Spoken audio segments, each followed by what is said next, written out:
3 그리고 4주의 일진사주명리학 제1820강 시작하겠습니다.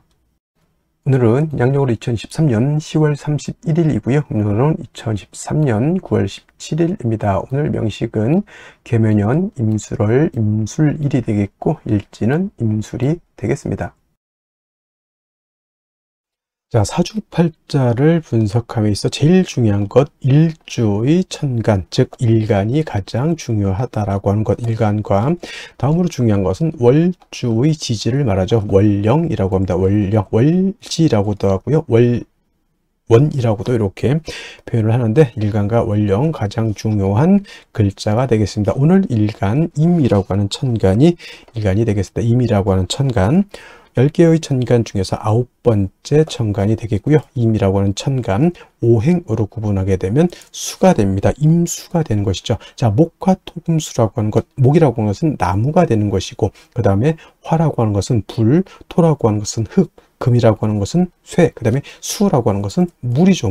물인데 눈으로 봤을 때는 현상학적으로 물상으로 봤을 때는 물로 보지만은 기운으로 봤을 때는 냉기죠. 냉기, 차가운 한기를 말하는데 좀 오싹하네. 이거는 금의 기운은 숙살 기운을 말하는 것이고 수가 말하는 냉기, 한기라고 하는 것은 유튜브 같은 데 이렇게 보게 되면 사람이 진짜 실질적으로 사는데 어느 정도 온도냐면 영하 72도에서도 사람이 살고 있는 곳이 있습니다. 이렇게 혹한의 차가운 기운을 갖다가 수라고 하고요. 천하를 다 얼게 만들어 버리는 그러한 기운이 바로 수의 기운이다라고 볼 수가 있습니다. 천간으로 수라고 하는 것, 이러한 기운, 임수, 계수가 수가 되는 것인데 계절로 봤을 때 이렇게 냉기, 한기가 강한 계절은 바로 겨울이 되는 것이죠. 천간으로는 임수, 계수가 겨울이라고 보면 지지로는 해월, 자월, 축월이라고 하는 북방이 바로 수가 왕한 수왕절이면서 계절로는 겨울이 된다라고 볼 수가 있습니다. 자, 겨울이라고 하는 것, 수가 왕한 계절, 수라고 하는 것은 색깔로 보면 흑색이 되는 것이고요. 그 다음에 주관하는 시는 현무라고 하는 상상 속에 그런 동물이 되는데, 자, 색깔로 봤을 때 목이라고 하는 것은 청색, 화라고 하는 것은 적색, 토라고 하는 것은 노랑색, 황색이라고 하죠. 그 다음에 금은 백색, 수는 예를 들면은 지금 말씀드렸던 흑색인데 수가 용신이다 그러면 어떻게 돼요? 흑색을 많이 입어라 이렇게 말씀하시는 분들도 있고, 수가 용신일 때는 금이 수로 생기니까 흰색과 검정색을 섞어 입어도 되겠다라는 또 추측도 해볼 수가 있겠죠. 그래서 목화토금수라고 하는 것의 색깔이 5가지 색깔이죠. 청색, 적색, 백색, 흑색, 황색인데, 자, 흰색에다가 검정색 색금은 회색이 될 것이고요. 파랑색에다가 빨간색 더하면 보라색이 될 것이고요. 여러 가지 색의 조합이 나오죠. 그래서 목화토금수의 색은 그냥 단일하게 5가지 색깔이 아니라 서로가 이렇게 섞이게 되면 무한한 색깔을 나타낼 수 있다. 그래서 색의 삼원색, 빛의 삼원색이 있듯이 그 3가지 색깔이 어떻게 조화를 이루느냐에 따라서 모든 색깔을 만들어낼 수 있듯이 여러분들 목화토금수 색깔 5가지밖에 없네요 이렇게 생각하시면은 조금 시야가 좀 좁으신 거고요. 목화토금수 색깔을 갖다가 여러 가지 다각도로 활용하시는 것도 하나의 방법이다 이렇게 보시면 좋겠습니다. 또 오상이라고 하는 인의 예지신으로 이렇게 봤을 때 목이라고 하는 것은 인자함, 인을 뜻한다라고 그랬고요. 금이라고 하는 것은 의로움, 의를 뜻한다고 했고, 화는 예절, 빛이 있고 밝음이 있을 때 예절이 돋보인다라고 하는 개념으로서 화는 예절, 토라고 하는 것은 절대 움직이지 않고 믿음, 그죠? 항상 그 자리에 그 상태에서 우리를 포옹해주고 우리를 안아줄 것이라고 하는 그런 믿음이 있는 것이 토가 되는 것이고, 수라고 하는 것은 지혜를 뜻하죠. 물이라고 하는 것은 특정한 형태가 없습니다. 동그란 곳에 넣으면 동그래지고, 그 다음에 네모난 틀에 넣으면 네모래지는 것이 수고요. 수라고 하는 것은 항상 위에서 아래로 흐르게 되어 있고, 물론 전기를 위해서 펌프로서 위로 쏘아 올릴 수는 있지만 결국에는 올라가서 무한대로 올라가지 않죠. 어느 순간 올라가게 되면 밑으로 떨어진다라고 하는 것. 그래서 수라고 하는 것은 순리를 따른다라고 하는 개념으로도 우리가 이해할 수가 있고, 물이라고 하는 것은 밑으로 흐를 때 막아버리면 영원히 막히는 것이 아니라 어느 정도 되게 되면 물이라고 하는 것은 좌회해서 갈 수도 있고 우회해서 갈 수도 있고 막아놓은 것을 넘어서 갈 수도 있다라고 하는 것. 그래서 목화토금수 중에서 가장 큰 힘을 가지고 있는 것은 아마도 물이 아닐까. 물의 힘이라고 하는 것은 엄청납니다. 큰 건물을 갖다가 뒤틀리게 만들 수도 있는 것이고, 그 다음에 물난리, 댐이 한번 폭파돼서 물난리가 나면 진짜 남아날 거 없이 다 그렇게 휩쓸고 내려갈 수도 있고, 그 다음에 금광석을 자를 때, 금광석이라고 하는 것이 굉장히 단단하잖아요. 금광석. 이거를 자르는 것이 바로 물로 자른다라고 하는 거. 물 가지고 쇠도 자를 수가 있겠고요. 못 자르는 것이 없다 이렇게 합니다. 그래서 물을 고압으로 틀게 되면은 엄청난 파괴력을 가지고 있는 것이 수라고 하는 것. 그래서 수라고 하는 것이 되게 물르고 그냥 뭐 강도가 없을 것 같지만, 물이라고 하는 것은 그만큼 강한 힘을 가지고 있다. 그래서 임수일간들이 왕할 때는 대체적으로 사람이 잔잔해 보인다 하더라도 속에는 엄청난 힘과 파워를 가지고 있는 것이 또 수일간, 특히나 임수일간이 왕할 때는 그러한 특성을 가지고 있다라고 하는 것을 꼭 명심해 두시기 바랍니다. 또 이 수라고 하는 오행을 다시 두 가지로 구분해 볼 수가 있겠죠. 음과 양으로 구분해 볼 수가 있는데, 자, 음과 양으로 구분할 때 음양이라고 하는 것은 서로 대조되고 상대되는 것이지만은 누차에 걸쳐 강조하지만, 음은 양이 없으면 존재할 수 없는 것이고요. 양은 또 음이 없으면 존재할 수 없습니다. 음이 여자라고 봤을 때 양은 남자죠. 여자는 남자 없이 존립할 수가 없겠고, 남자 역시 음이 없으면 존립할 수가 없습니다. 착함이 있어야 악함이 있는 것이고요. 악함이 있어야 선함이 돋보이는 것이다. 밤이 있어야 낮이 있는 것이고, 낮이 있어야 밤이 있는 것이다. 이렇게 생각하시면 되겠죠. 그래서 수라고 하는 것은 양수가 있고 음수가 있는데, 오늘 공부하게 되는 임수는 양수가 되는 것이고, 내일 공부하게 되는 음수인 어떤 수가 있습니까? 개수가 있죠. 개수는 같은 수라 하더라도 음의 기운을 가지고 있는 수가 되겠습니다. 그래서 같은 오행수라 하더라도 개수는 음의 기운, 그 다음에 양수는 임수는 양의 기운을 가지고 있는데, 양수는 우리가 물상의 비유를 하게 되면 대해수라고 해서 바다라든가 강호수 같은 것에 우리가 비유를 많이 하죠. 물 중에서 가장 큰 물이 어떤 거예요? 바다죠. 그 다음에 강 또는 뭐 호수 같은 거. 호수, 외국에 있는 호수 중에는 우리나라 한반도 정도의 크기가 되는 호수도 있다고 합니다. 거의 뭐 수평선을 볼 수 있는 호수죠. 그런 경우 우리는 뭐 백운호수 뭐 이런 호수인데 돌 던지면 건너갈 것 같은 정도, 뭐 그 정도는 솔직히 우리 그 비유를 하자면 그 정도는 호수라기보다는 개수에 가깝죠. 개수. 임수라고 하는 개념, 그렇게 방대하고 큰 개념의 물이다라고 봤을 때, 음수인 개수는 작은 물입니다. 우로수라고 하죠. 하늘에서 내리는 비라든가 이슬 같은 개념, 옹달샘 같은 개념으로도 볼 수가 있겠고, 사람이 먹을 수 있는 음용수 같은 개념, 그 다음에 하늘에 치성을 드릴 때 쓰는 정화수 같은 개념, 캐톨릭에서 뭐 할 때 쓰는 성수 같은 개념으로 볼 수가 있습니다. 그래서 개수라고 하는 것은 작고 맑고 깨끗한 물이다라고 봤을 때, 그렇다고 임수가 더럽냐? 그런 건 아니고요. 임수는 개수에 비해서 방대하고 큰 물이다라고 이렇게 봤을 때, 임수는 큰 물이기 때문에 그냥 잔잔했을 때는 상관이 없겠지만, 신왕하게 되면, 임수가 왕해지게 되면 어떤 성질? 충분지성이라고 해서 임수는 큰 물이 요동을 치게 되면 물이 범람할 우려가 있게 됩니다. 바다로 치면 쓰나미가 일거나 큰 해일이 일어서 엄청난 피해를 일으키는 것 같고, 강, 호수 같은 경우에는 물이 많아지게 되면 뚝을 무너뜨리고 범람하죠. 주변에 있는 뭐 밭이라든가 집이라든가 축사라든가 완전 쑥대의 밭을 만들어 버립니다. 그래서 임수라고 하는 것이 왕할 때는 이 충분한 성질, 물이 범람하고자 하는 이러한 성질을 갖다가 쓰나미, 해일이 일어나는 이러한 엄청난 힘을 갖다가 조절시켜주는, 적절히 억제시켜주는 것이 필요하겠죠. 이것이 바로 뭐다? 무토라고 하는 것이 있어서 임수를 갖다가 제방해야 된다라고 이렇게 설명을 하는 겁니다. 제가 무토, 기토 설명할 때 무토는 어떤 토? 건토라고 했고요. 기토는 습토라고 해서 금을 생할 때, 토생금을 할 때는 습토인 기토라든가 지지로 진토라든가 술토 가지고 금을 생할 수 있지만, 임수라고 하는 큰 대해수를 갖다 제방할 때는 습토인 기토로는 임수를 제방할 수가 없다. 그래서 양토인 무토, 건토인 무토로서 제방해야 되는 것이고, 기토는 작은 스잎, 물에 젖은 모래가기 때문에 만약에 임수가 기토를 보게 되면 오히려 기토가 임수를 갖다 탁하게 만든다고 해서 기토 탁 임이라고 임수를 갖다 제방을 해야 되는데 물을 더럽히게 흙탕물을 만들어 버리는 그러한 경우, 예를 들면 한강을 맡겼다고 삽자를 가지고 아무리 모래 갖다 뿌려 본들 그 왕한 물에 의해서 모래가 다 쓸려 내려가죠. 물만 더럽혀진다라고 하는 것이 바로 이 기토탁임이라고 하는 겁니다. 그래서 임수가 왕할 때는 무토로서 임수를 제방하게 되고, 그 다음에 병화로서 조후해야 된다. 선생님, 병화는 왜 씁니까? 이렇게 말씀을 드린다면, 자, 임수가 지금 무토를 쓸 때는 임수가 신왕할 때 무토를 쓰는 것이죠. 임수가 약한 경우에는 무토를 쓰지 못합니다. 자, 토극수합니다. 토라고 하는 것이 수를 극하죠.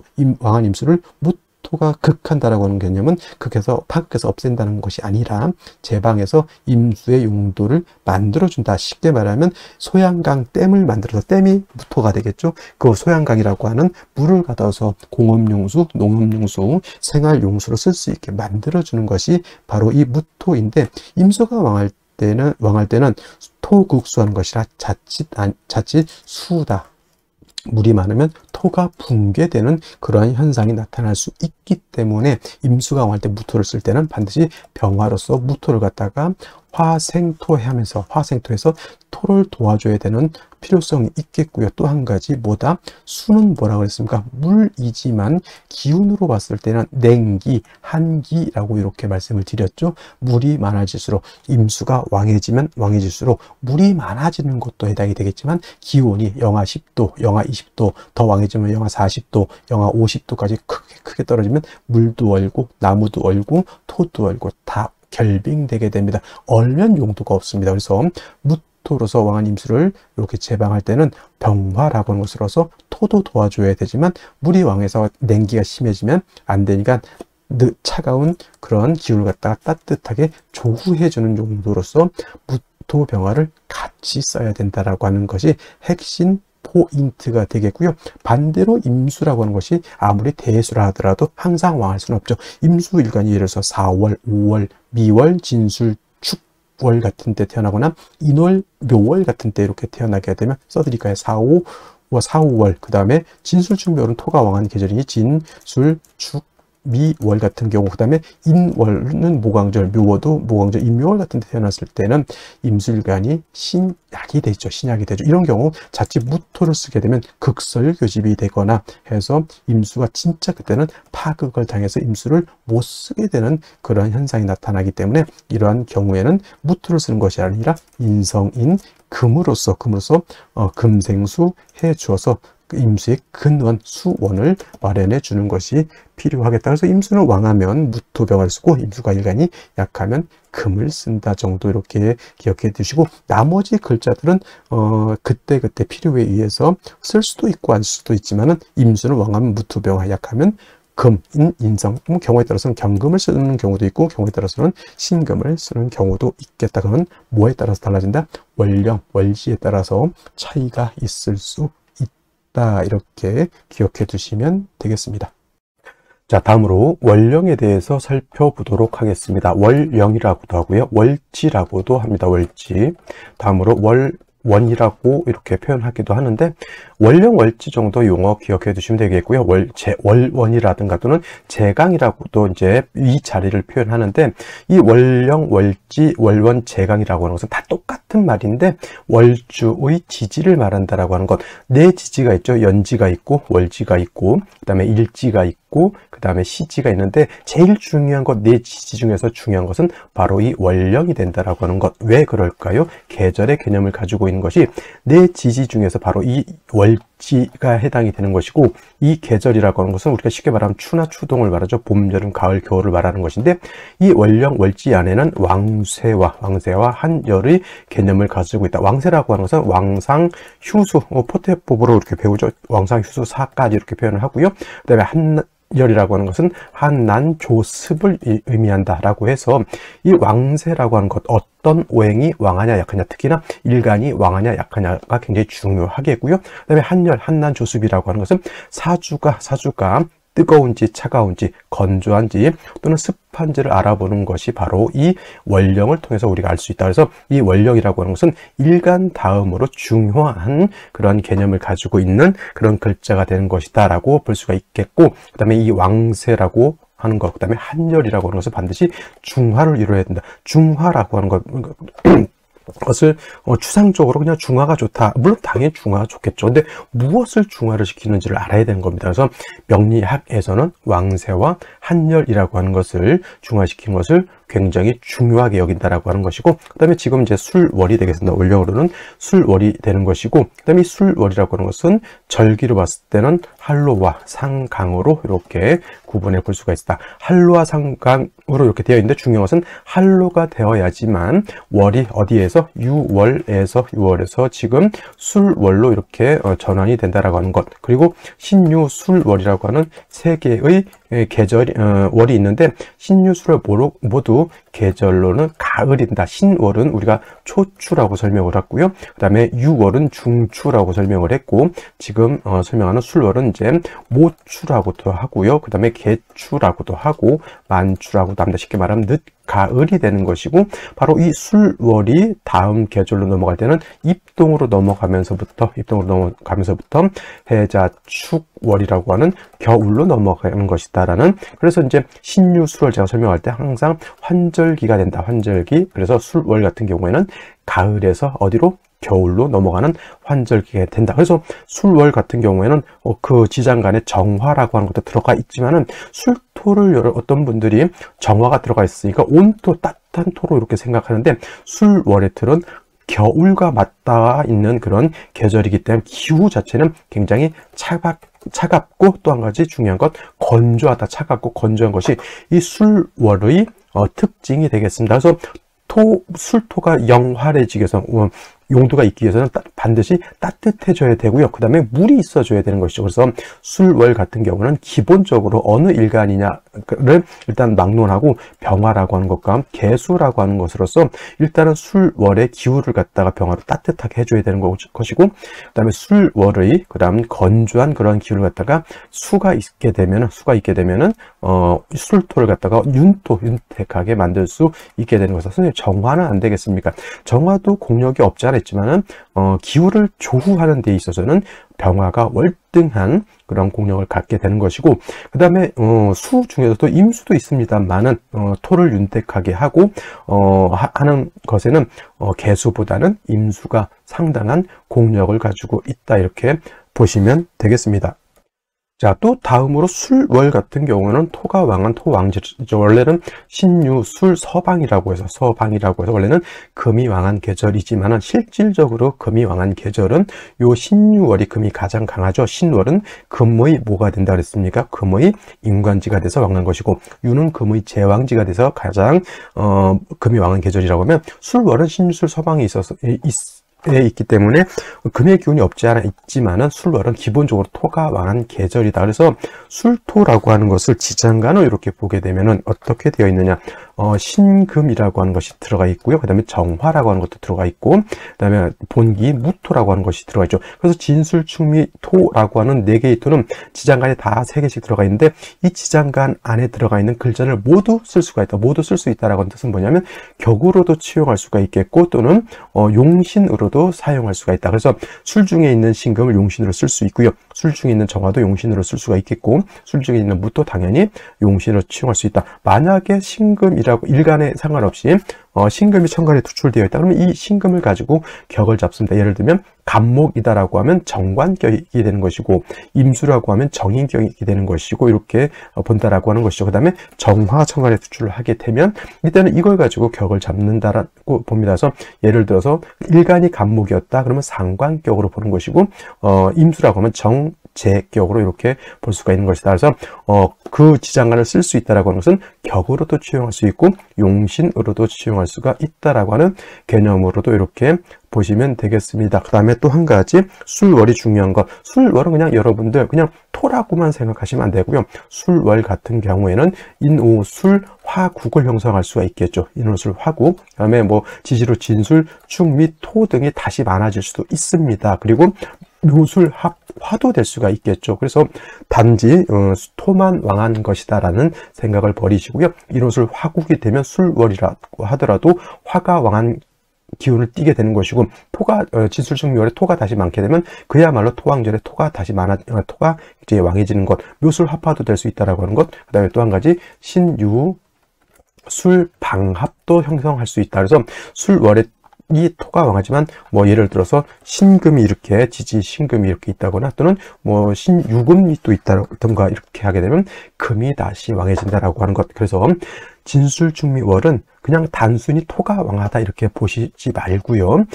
이 월령하고 타 지지가 어떻게 결합을 하느냐에 따라서 보다 금이 왕해질 수도 있고 수가 왕해질 수도 있고 토가 왕해질 수도 있고 목이 왕해질 수도 있다서 변화가 굉장히 많다. 여기까지 여러분들 생각해 두시면 되겠습니다.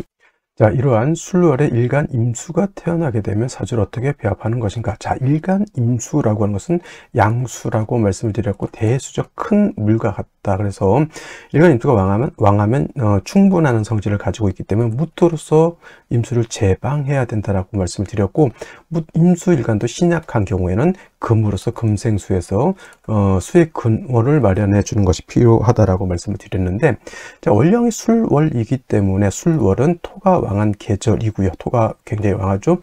제 아무리 임수라 하더라도 술월에 토가 왕하게 되면 토라고 하는 것은 임수를 제방을 넘어서 토극수에서 임수를 파극하게 되는 단계에 이를 수 있겠다. 제 아무리 임수가 신월에 장색, 6월에 목욕지, 그 다음에 술월 같은 경우에는 수가 여기가 관대가 되거든요. 그러니까 임수 자체가 내적으로 신약한 것은 아니지만은 상대적으로 토가 너무 왕하다라고 볼 수가 있습니다. 그래서 이러한 경우에는 토가 다시 너무 많아지게 되면 일간 임수를 파극해서 임수를 갖다가 못 쓰게 만들 수 있으니 술월에 임수가 태어나게 되면 간목이라고 하는 식신을 얻어서 토를 갖다가 완전 토를 갖다 파극해서 없앤다라고 하는 개념이 아니라 토를 갖다가 억제한다 또는 적절하게 견제한다라고 하는 개념으로 생각하시면 돼요. 억제 견제한다라고 하는 것은 적을 갖다가 완전히 없애는 것이 아니라 그 정도까지만 너네는 그렇게 생활을 하고 있어, 그렇게까지 유지만 하고 있어 정도지 그거를 완전히 없애버리는 것은 아니죠. 그래서 술월의 임수라고 하는 것은 간목을 얻어서 토가 너무 많아서 임수를 공격하지 않게까지만 관리 견제한다라고 생각하시면 되겠고요. 그렇다 하더라도 임수 자체가 약하면 식신 간목을 쓸 수 없기 때문에 뭐다 금이 있어서 임수의 근원을 마련해 주는 것이 필요하다. 간목을 쓰게 되면은 식신 제살로 볼 수도 있겠고, 신금을 쓰게 되면은 살인상생으로도 이렇게 볼 수가 있겠죠. 그래서 술월의 임수가 간목 신금을 쓴다라고 하는 것은 식신 제살로도 볼 수가 있겠고 살인상생으로도 이렇게 볼 수가 있는데, 핵심은 인성으로서 술을 생하는 것보다는 뭐예요? 간목으로서 토를 갖다가 억제시켜주는 데에 핵심 포인트가 있다라고 생각하시면 되겠습니다. 이 간목을 쓰기 위해서 임수가 어느 정도 세력이 있어야 되기 때문에 그거를 마련해 주기 위해서, 그 힘을 만들기 위해서 이 신금을 갖다가 임수를 생하는 데 쓰는 것이고, 그래서 임수가 어느 정도 왕해져야지 식신 을 쓸 수가 있게 되는 것이죠. 그래서 식신 제사를 하든 상관 제사를 할 때, 제사를 할 때는 항상 일간이 뿌리가 있어서 신약하지 않아야지만 식신 제사할 때는 상관 제사를 할 수 있겠고, 일간이 약해서 식신 제사를 제사를 하지 못하는 경우에는 인성으로서 살인상한다라고 하는 것으로 이렇게 이해해 두시면 좋겠습니다. 그래서 여러분들 식신 제사, 상관 제사 똑같은 개념이 아니다. 식신 제사는 일간이 뿌리가 있을 때, 일간이 힘이 있을 때 적군을 갖다가 제하는 것이 바로 식신 제살이라고 하면, 살인상생은 일간이 약하고 살이 왕할 때는 내가 적군하고 싸우지 못하니까 그 적군을 갖다가 우리 편으로 융화시켜서 우리 편으로 만드는 것이 바로 살인상생이다라고 보는데, 술월의 임수는 토가 왕이긴 하더라도 임수 자체가 술월 다음에 해월이면은 임수 자체가 내적으로 약하지 않기 때문에 살인상생보다는 간목으로서 제살하는 것이 좋겠다. 선생님, 그러면 을목은 용도가 없습니까? 을목은 토를 제하는 용도에서 봤을 때 간목에 비하면 그 용도가 크게 떨어지기 때문에 을목으로 특히나 무토라든가 이 수토 같은 것을 제하는 데는 간목이 있어야지만 토를 능히 제할 수 있다. 쉽게 말하면 토를 갖다 제할 때 을목을 쓴다라고 하는 것은 삽 두 자루로 땅을 파는 것과 같고요. 갑목을 쓴다라고 하는 것은 포크레인이라든가 중장비를 쓴다 이렇게 생각하시면 이해하기가 쉽습니다. 정리하면 수월의 임수는 갑목을 먼저 써서 토를 억제하고 신금으로서 임수를 생조해 주는 것이 필요하겠고, 사주가 한습해질 때는 반드시 또 병화로서 조후도 염두에 두고 사주를 봐야 된다. 이렇게 정리해 둘 수가 있겠습니다. 자, 다시 오늘의 명식을 살펴보도록 하겠습니다. 자, 오늘 명식, 임수일간이 술월에 태어난 사주 명식이 되겠고요. 사주부터 제일 중요한 것 일간과 월령이다라고 말씀을 드렸습니다. 자, 세 번째로 우리가 살펴봐야 될 것은 격국이라고 하는 것을 살펴볼 필요가 있는데, 자, 격국이라고 하는 것은 뭐냐면 사주가 어떻게 구성되어 있느냐를 놓고 보는 것이다. 즉, 일간과 월령과의 관계를 살펴 사주 전체 8글자가 어떻게 배합되어 있느냐, 이거 굉장히 중요하거든요. 똑같은 글자가 있다 하더라도 위치에 따라서 또 사주가 좋아지고 나빠지고 이런 차이가 있습니다. 예를 들면 이제 같은 글자 8글자인데 그 배합이 어떻게 순서가 되어 있느냐에도 굉장히 큰 차이가 있다라고 하는 겁니다. 그래서 이 격국이라고 하는 것을 반드시 살펴볼 필요가 있는데, 그렇다고 해서 너무 이 격국 용신에만 몰두하면 안 된다. 왜냐? 이 격국 용신에만 너무 몰두하다 보면 어떤 현상이 나타나냐? 격국 용신 필요 없다. 이렇게 되는 거예요. 왜냐면 격국 용신만 가지고 사람의 기륭을 판단하기는 좀 어렵거든요. 그 말고 원국에 대한 분석, 그 다음에 대운, 세운, 그 다음에 월운,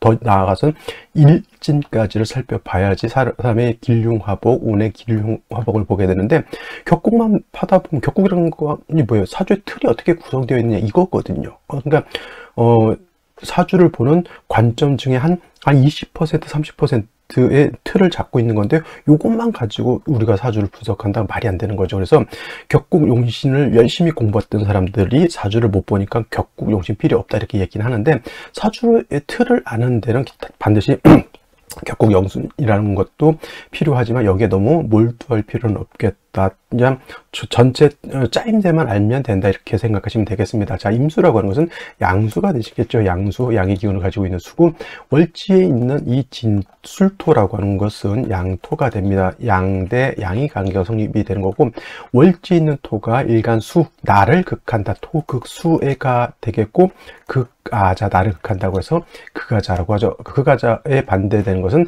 아극자가 됩니다. 그래서 극아자라고 하는 것은 나를 극하는 관성이 되는 것이고, 내가 극하는 아극자는 재성이라고 이렇게 표현하죠. 자, 다시 관성이라고 하는 것은 두 가지로 구분해 볼 수가 있는데, 정관과 편관으로 이렇게 대별해 볼 수가 있죠. 자, 정관이라고 하는 것은 일간과 관성과의 관계가 양대음 또는 음대양이 되는 것을 정관이라고 하고요.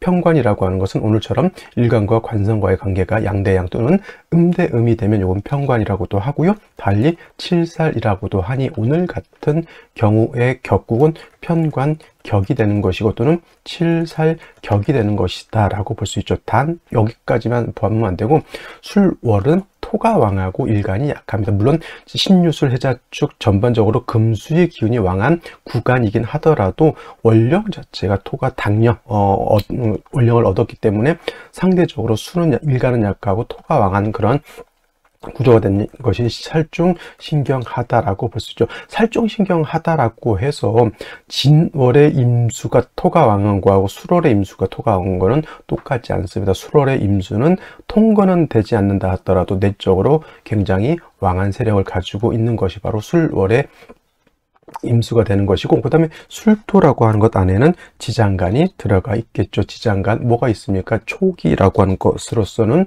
신금이 들어가 있고요. 중기로는 정화가 들어가 있고, 본기는 무토가 들어가 있습니다. 만약에라도 신금이 천간에 투출되는 경우에는 이 신금을 가지고 격을 잡죠. 금이 나를 생해주는 구조죠. 아자라고 이렇게 표현하죠. 나를 생각하는 것은 인성이고, 양대음의 음양의 조화가 맞으면 저거는 정인이 되니까 정인격 이렇게 볼 수가 있는 것이고, 만약에 신금이 아니라 정화가 천간에 투출되는 경우도 있죠. 이거는 뭡니까? 수가 화를 극하는 거죠. 내가 극한다, 악극자라고 말씀드렸고, 요거는 재성인데, 요것도 마찬가지로 음과 양의 조화가 맞으면 요거는 정제가 되는 것이니 정제격이 된다, 이렇게 볼 수 있습니다. 해서 술월의 임수는 대표적으로 평광칠살격하고 정제격하고 정인격으로 이렇게 대별해 볼 수가 있는데, 술월은 말씀드렸던 것처럼 토가 왕하고 임수가 약한 것이니 인성인 신금이 천간에 투출돼서 정인격이 되는 것은 크게 나쁘지 않겠죠. 왜냐하면 금이 나를 생겨주는 구조가 되는 것이니. 하지만 무토가 투출된다거나 또는 정화가 투출되는 것은 일간이 약해서 재관을 감당하기가 어렵게 된다, 이렇게 보시면 되겠습니다. 그래서 술월의 임수는 신약하더라도 내적으로 뿌리가 있기 때문에 뭘 먼저 쓴다 그랬죠? 내적으로 뿌리가 있는 게 아니라 내적으로 세력을 갖고 있기 때문에 간목으로서 토를 제거하고 경금이라든가 신금 같은 것으로 이것이 있어서 임수를 생조해주면 된다. 금수가 왕령해지면 병화로서 조후할 필요도 있겠다라고 하는데, 이거는 맨 마지막에 고려할 상황이니까 요거는 크게 뭐 의미는 없다라고 보시면서, 자, 오늘 연지 먼저 한번 보도록 하겠습니다. 연지 보면 묘목이라고 하는 것이 있죠. 임수 입장에서 묘목은 뭡니까? 육신으로 보면 상관, 이제 내가 생하는 아생자가 되겠죠. 아생자. 자, 이 아생자 뭐 식상인데 요거는 저는 상관이라고 말씀드렸고요. 묘가 수라고 이렇게 붙어 있게 되면 요거는 서로 합을 하죠. 묘술 합이 됩니다. 묘술 합. 화가 되죠. 그렇다고 해서 불이 뭐 겁나게 타오르느냐 그런 건 아니고, 뜨거운 그래도 온기는 발생한다 정도 이렇게 생각하면 되는데, 중요한 것은 술월의 임수가 통근이 안 돼서 약하다, 토가 왕하다라고 봤을 때 저렇게 다시 묘술 합이 되면 화는 어차피 다시 토를 생하는 구조가 되기 때문에 사주는 더욱 건조해지면서 토는 다시 세력을 얻게 된다, 이렇게 볼 수가 있는 것이고, 문제는 일지에서도 다시 술토를 얻었다라고 하는 겁니다. 토 왕절에 다시 토를 알았죠. 이건 완전 진짜 살중신경, 아무리 임수가 내적으로 세력을 얻었다 하더라도 이거는 조금 문제가 된다. 칠살이 너무 왕에서 문제가 되는 것이고, 특히나 성하나 무토가 다시 투출한다라고 하면 제아물이 술월의 임수, 신유술, 해자축의 내적인 힘을 가지고 있는 임수라 하더라도 파극을 당할 수밖에 없겠죠. 월간에 임수 있고요. 그 다음에 연간에 개수가 있다 손치더라도 이거 수가 3개니까 수가 신왕하다 이렇게 보시는 분들이 있습니다만은, 제가 말씀드렸죠. 천간에 있는 글자는 아무리 3개, 4개가 된다 하더라도 지지로 통근이 되지 못한다고 하면 요거는 왕한 것이 아니라 약한 것이다라고 볼 수 있겠죠. 그래서 이런 경우에는 임수 2개, 개수 하나 있다 하더라도 반드시 수의 근원을 생시해서 만들어 주는 것이 반드시 필요하겠다라고 볼 수가 있겠습니다. 자, 그러면 생시를 보도록 하겠습니다. 자, 그러면 생시를 보도록 하겠습니다. 자, 3주까지만 놓고 봤을 때 임수, 술, 월생, 술월의 임수는 내적으로 세력을 가지고 있다라고 말씀을 드렸고, 하지만 상대적으로 토가 너무 왕하기 때문에 토를 제하고 임수의 근원을 마련해 주는 것이 술월의 임수 사주 배합하는 법이다라고 말씀을 드렸는데, 지지로 묘를 보고 다시 술토를 봤기 때문에 천간에 제아물이 임수 2개, 개수까지 있다 하더라도 수가 세력이 있다 없다, 세력이 있지 않다라고 보는 것이고, 반드시 수의 근원이라고 하는 것은 통근을 말하는 겁니다. 통근, 단지 금을 말하는 것은 아니다라고 하는 것. 그래서 여기서 통근을 말한다고 봤을 때 통근할 수 있는 글자는 뭐가 있다? 순서대로 경자시, 그 다음에 신축시, 갑진시, 그 다음에 무신시, 그 다음에 신해시, 요 4개밖에 없습니다. 선생님, 통근이라고, 근데 왜 유는 말씀을 안 하시나요? 라고 봤을 때 이거는 통근이라고 하는 개념을 모르는 겁니다. 유금이라고 하는 것은 순수한 금이지 수가 이 안에 뿌리를 둘 수 없다라고 하는 것. 그리고 쉽게 말하면 통근이라고 하는 것은 지장간에라도 수가 있어야 한다는 거예요. 이거 자는 본기가 수죠. 해도 본기가 수죠. 축은 축 중에 개수가 들어가 있죠. 진은 진 중에 개수가 들어가 있죠. 신은 신 중에 임수가 들어가 있죠. 근데 유는 뭡니까? 순수한 경금, 신금밖에 없죠. 이거는 상생이라고 해서 금생, 수는 할 수 있지만 수, 천간의 임수 또는 개수가 유금에는 통근된다, 안 된다? 안 된다. 그래서 유금이 있으면 좋지 않겠습니까? 라고 말씀하실 수도 있는데, 내가 세력이 있는 것과 또는 인성만 있는 것은 좀 차이가 있습니다. 물론 이제 다른 병호시라든가 을사시라든가 정미시라든가 이런 것에 비하면 그래도 유금이 있는 것이 당연히 좋겠죠. 하지만 제가 말하는 통근의 대상은 되지 않기 때문에 여기서 약간은 제외를 시켜 놓은 것이고, 일단 요 측면에서만 한번 살펴보도록 한다라고 하면 경자시가 되게 되면은 자수를 얻었습니다. 임수 두 개 개수가 여기 통근할 수 있겠고, 그 다음에 신중에 술중에 있는 신금은 아니라 하더라도 이 경금이 술의 통근이 가능하죠. 술중 신금이 있으니까. 그래서 약하더라도 술을 생할 수 있기 때문에 요거 정도 되면 약하지 않다. 뭐 신왕까지는 아니라도 요거는 불약 사주가 되는 것이고, 묘술합을 한다 하더라도 사주는 그래도 어떻다? 조금은 차갑기 때문에 이런 경우에는 목화운을 가도 괜찮고요. 금수운으로 가서 술을 조금 더 생겨주는 것도 나쁘진 않지만 금수운은 사주가 한습해지는 단점이 있겠다라고 보시면 되겠습니다. 그리고 신축시 같은 경우에는 경자하고 신축은 큰 차이가 있죠. 축은 뭐예요? 토입니다. 역시나 술토는 마른 건토가 되고, 축 안에는 지장간이 개수, 그 다음에 신금, 그 다음에 기토라고 하는 지장간이 들어가죠. 그래서 이 축 중에 있는 개수의 개수가 있기 때문에 수가 여기 통근이 가능한 것이고, 그 다음에 신금까지 있고, 시간에 이렇게 축중의 신금, 술중의 신금이 투출돼서 수를 생할 수 있죠. 요거는 경자시보다는 신축시는 수가 더 약합니다만은 그래도 통근처를 얻었다라고 하는 그런 장점이 그런 좋은 점이 있기 때문에 다른 생시, 파란 생시에 비해서는 조금 더 낫다라고 볼 수가 있겠고, 그 다음에 갑진시가 이렇게 되게 되면 이거는 진술충이 되죠. 그래서 진중에 있는 아무리 진중에 개수가 있다 하더라도 진술충이 되게 되면 진중에 있는 개수가 매몰되기 때문에 이건 통근이 되지 못한다. 그리고 이 목은 어떻게 됩니까? 토다목절이 될 수도 있기 때문에 이거는 통근 으로만 봤을 땐 선택되지만 이거는 선택해서는 안 되는 생시가 될 것이고요. 그 다음에 무신시 같은 경우에는 자, 신금을 얻었습니다.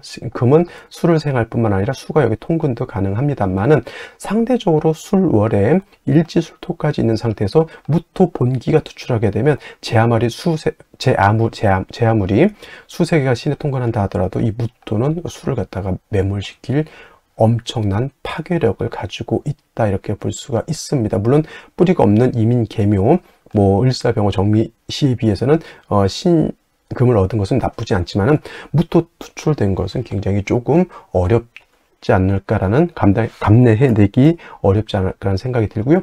신의 시는 경자시와 마찬가지입니다. 뭐 해수의 임수 개수가 다 통근할 수가 있겠고, 마찬가지로 신금의 개수를 생할 수가 있죠. 그래서 오늘 같은 경우에는 뭐 경자시, 신축시, 왜냐하면 3주까지만 놓고 봤을 때 수가 3개라도 이거 굉장히 약한 거거든요. 그래서 경자, 신의 시를 선택을 하는 것이 가장 바람직할 것 같고, 그렇지 않으면 이제 신축시 또는 무신시 정도 이렇게, 또는 마지막으로 생각해 볼 수 있는 거는 기유시고요. 경술시는 경금이 천간에 투출되어 있다 하더라도 지지로 술토가 3개면 이거는 큰 문제가 될 수가 있겠죠.